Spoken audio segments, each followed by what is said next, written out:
Guys, we'll open up with John Hartwell just making some opening comments on this search and process, and then you guys can go up and ask questions after that. Identify yourself before the question just so John knows who he's chatting with, all right? Okay, John, it's all yours. Thanks, Doug, and thanks, guys. I appreciate you all joining us today. This is seems a little bit like Groundhog Day. We've gone through a few of these searches here over the past 2 or 3 years, but I just kind of wanted to give a little bit of background.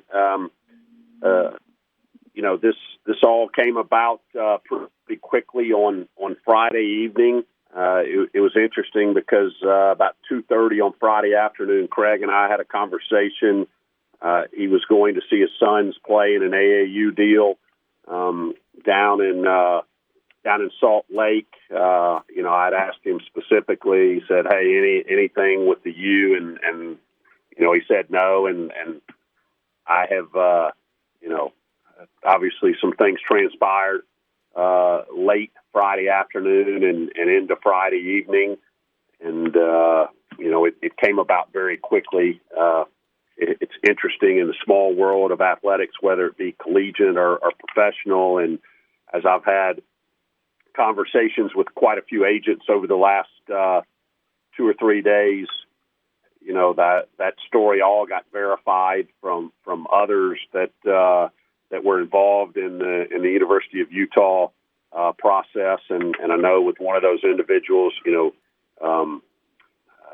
there was conversation back and forth that cut off probably about 3:00 on Friday afternoon. And after my conversation with Craig, I felt like we had somewhat weathered the storm in terms of, the Minnesota opening had come and gone. And, I knew that the University of Utah was looking at some other candidates, but you've always got to be prepared in this business. And the irony of it is I literally had just finished watching the fourth quarter of the Milwaukee Bucks game and seen Sam Merrill have a really strong performance there in the fourth quarter. And about 15 minutes later, my phone rings and all of this,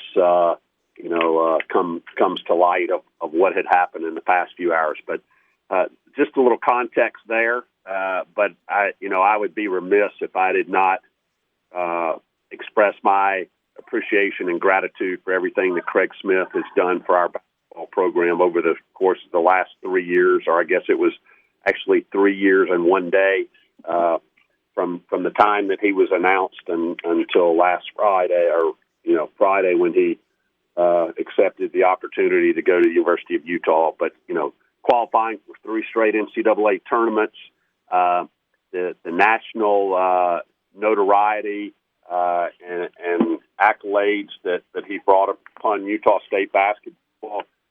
He and his wife Darcy and their family, have been great, not just for our basketball program or Utah State University, but here in Cache Valley.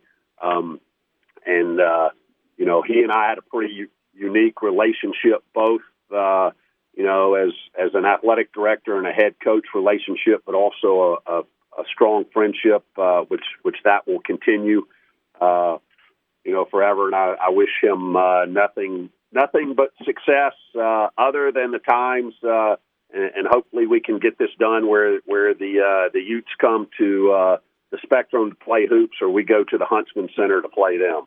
So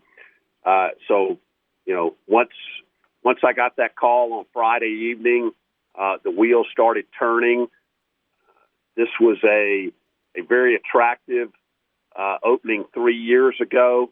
And, from our level of success the last 3 years, an even more attractive job now. And, I've had a plethora of coaches, agents, representatives reach out for a variety of coaches. And we do have a very strong field of candidates and potential candidates to select from. And in terms of the process, like I said, it's already started.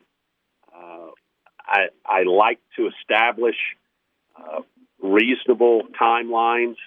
I would say by the end of next week, by a week from this Friday, I hope to have it wrapped up. I hope to have it done sooner than that. But to spend some time vetting some of these candidates, I met with our team via Zoom on Saturday morning and assured them that, I would act as efficiently and as quickly as possible, but I'm not going to sacrifice hiring the right person for the speed of getting the search done. And, really fortunate to have some veterans on our team who were in the middle of this process 3 years ago when we hired Craig, Justin Bean, Brock Miller. Those guys were around, so they've been a really strong voice to the younger guys on our team about, hey, you got to trust the process. You got to trust John. We're this thing. Anytime you have a coaching change for student athletes, there's anxiety there, and obviously these guys have dealt with a lot over the last year with the anxieties and ups and downs of COVID. But I appreciate the leadership of specifically Justin and Brock, telling those guys, hey, trust John, trust the process.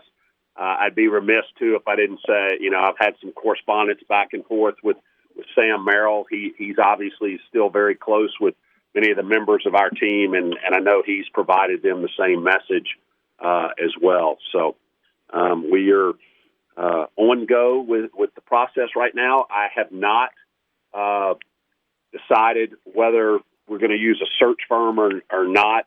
Probably make that decision within the next 24 hours. And, just my relationships in the world of college basketball and basketball in general.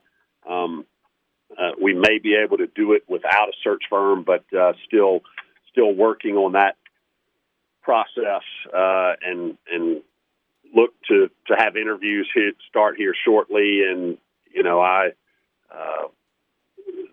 we'll do those in a neutral site somewhere in all likelihood, or neutral sites. Of course, one of the byproducts and benefits of using a search firm is the confidentiality, but I feel good of being able to maintain that confidentiality for our candidates. Many of them who are sitting head coaches and obviously don't want their name associated with an opening unless they're down to the final one or two candidates.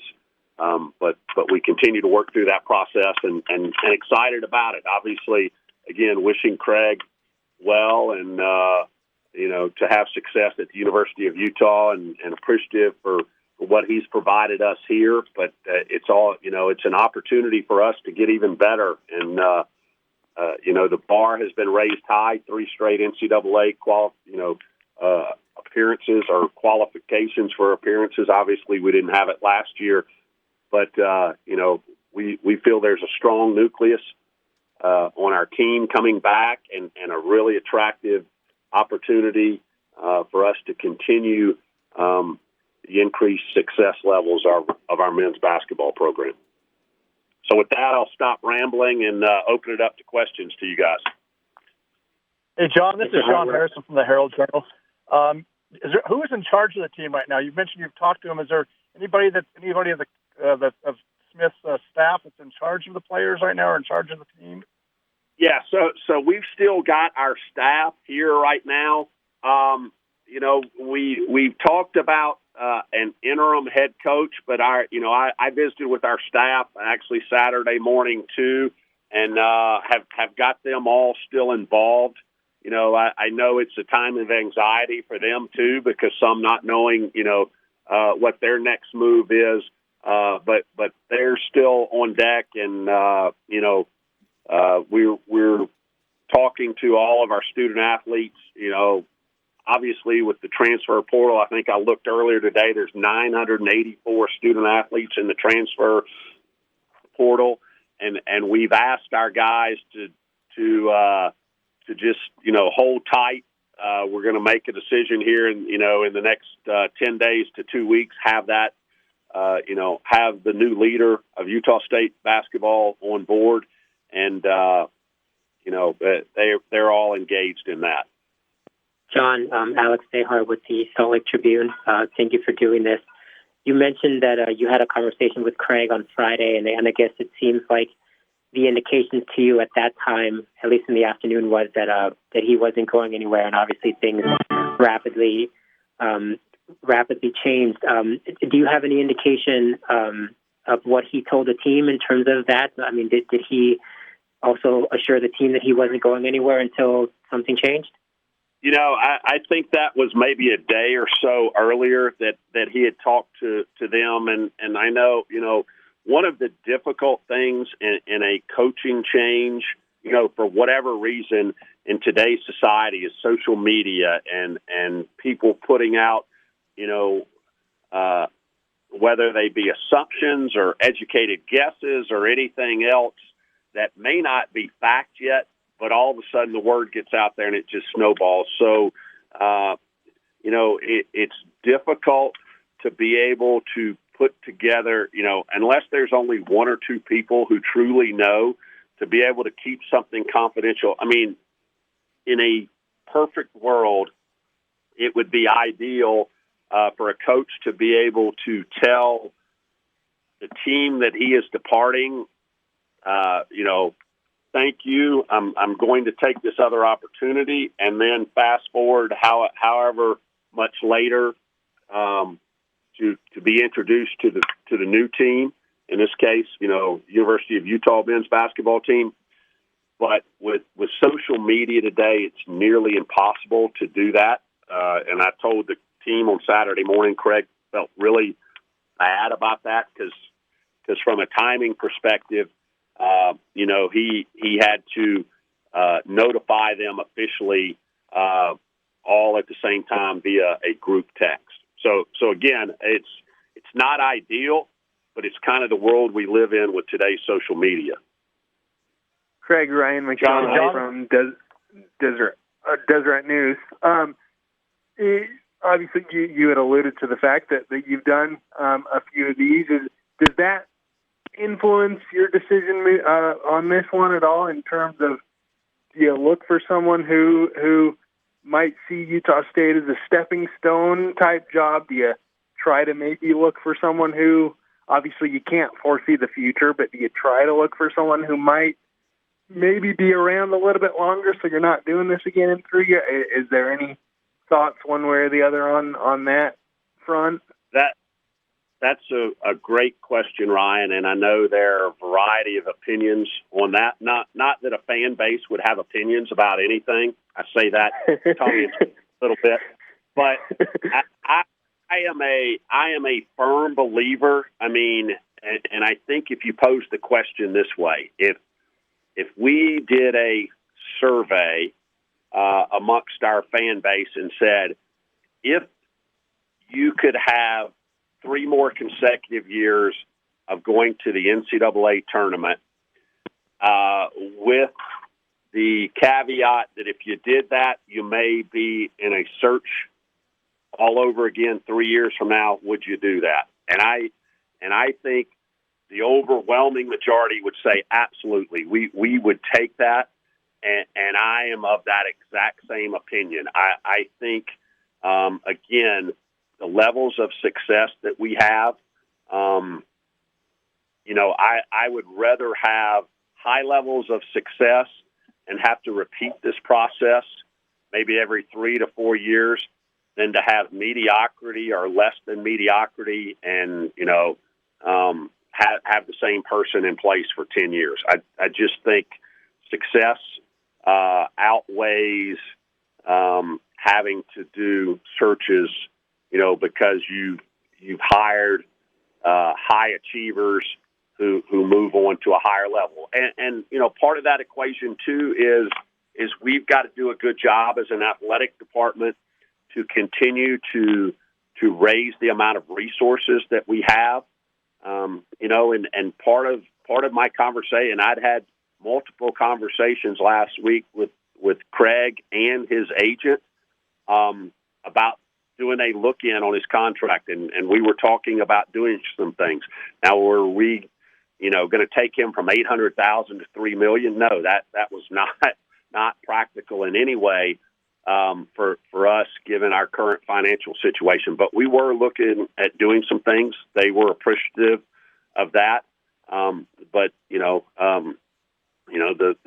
the reality of it is the Utah State athletics department coffers are not as deep as they are that Mark Harlan and the University of Utah have at hand to them. Appreciate it. Hey, John, this is Isaac Draxler. Is there a target of how much you would like to be able to pay a basketball coach, or a percentage? You mentioned $3 million is probably not practical, but I'll go ahead and take probably off the table there. I'll just say it's not practical. But, I would say, given, there are a bunch of factors to it, experience, things like that. But I would say, somewhere in the neighborhood, at least from a starting negotiation point of where Craig was. And, one of the things that's really important to coaches, especially those who have a big picture of it, and we want people who are big picture thinkers, it's not only, their financial package, but hey, what can you do for the assistants? And, I think we had a pretty good package for Craig and for his staff. And, that will probably be our starting point of negotiation for a new hire. But again, there are some factors in there, experience, where they're coming from, all of those things that factor into what, potentially a final number is. Hey, John, Eric Franson with 106.9 The Fan. And before you went through this process, Craig had head coaching experience. In your new search, how important is that the next person have head coaching experience? I think it's important, but it's not something that I'm going to get boxed into, and that's kind of my philosophy on any coaching search. I don't want to pigeonhole, experience or characteristics, to potentially keep somebody who's very qualified from being a candidate. So I'm not going to say, they have to have had, head coaching experience. It's certainly, if you've got two candidates who are pretty equal, I think there's something to be said for head coaching experience, because, no matter what you face as an assistant coach, as an associate head coach, when the buck stops with you, sometimes that transition from the number two guy to the guy is difficult sometimes. But I'm wide open in our search. No different than saying, there may be some guys currently in the NBA or in the professional ranks that will get consideration too. I'm not going to say you have to be a current collegiate head coach or assistant coach. This is Sean from the Herald Journal. I'm just wondering about, you mentioned that with any of the current coaching staff, any of the assistants, would they be able to throw their hat in the ring, or has any of them showed interest? We would be open to that, but I'm not sure that any of them are. I do, it hadn't been publicly announced yet, but I know at least one who let me know yesterday of indications that he is going to go with Craig to the University of Utah. But again, we're wide open at this point. John, Alex, with the Tribune again, in terms of in-state versus out-of-state, how much focus will you have on trying to maybe get a coach that is already in Utah somewhere versus finding somebody elsewhere? Yeah, I think that's similar to the question about head coach versus assistant coach versus, whatever they may be right now. I don't want to box us in terms of that. Certainly having some knowledge of Utah recruiting, some experience, or someone who they intend to bring on their staff with ties is really strong. But in terms of initial vetting of candidates, that's not going to be a prerequisite to it. But I do think having some ties, and that's why in the interview process I'll spend a significant amount of time on what, when I'm with candidates, what their staff would look like. Thank you. John, Ryan McDonald again. Before you hired Blake Anderson, when you had a press conference similar to this one, you mentioned that you wanted offense. That was pretty clear. And then you hired a guy who had a team that had a pretty prolific offense. Are there characteristics of a team like that that you want to see in your next head coach? I think high energy is really important for us, especially following Craig. That was one of his trademarks. I want to see that. And in terms of style of play, I would love to see us be up tempo some, but also with the ability to adjust to the talent level. And with Nemi announcing he's going to the NBA today, and we may not have that dominant inside person, but you've got to be. I want somebody who's had a variety of experience, so that they can adjust the game plan, whether offensively or defensively, to give the personnel the most opportunity at success. When you look at basketball, I'll look at the defensive side for a minute. There are some coaches out there that say zone is a 4-letter word, and they absolutely refuse to play zone defense at all under any circumstance. I think you got to be flexible in today's game and be able to make in-game adjustments from a coaching perspective. And all of those are going to be factors as I look at potential candidates. And that is one thing, when you look at a head coach, not necessarily that the head coach is the one making in-game adjustments, say halftime adjustments, but they either get the credit for it or they get dinged for not making those adjustments. I think that's really important. And especially in our league, because that's the other thing, that's different from 3 years ago in our league. The Mountain West Conference is a much better basketball league now, with the emergence of some of our teams, Colorado State, Boise getting better. Obviously, San Diego State has been a constant, as have we. And we've got to make sure that, we have guys who can adapt and be creative, both on the offensive and defensive ends, to adjust to give our personnel the best opportunity to be successful. John, Alex with the Tribune again. Would you be able to let us know which of Smith's assistants are going to Utah? That's not official yet, so I'd rather not. I would think it's probably going to come out here in the next day or so, but I wouldn't want to jump the gun. I just know they're trying to finalize that. Any other questions for John? Guys, I appreciate your time. If you have questions through the process, like I said, I'm hoping to get you guys all reconvened by the end of next week, if not before, to announce our next leader of Utah State men's basketball. And I appreciate you guys' interest and coverage of our program.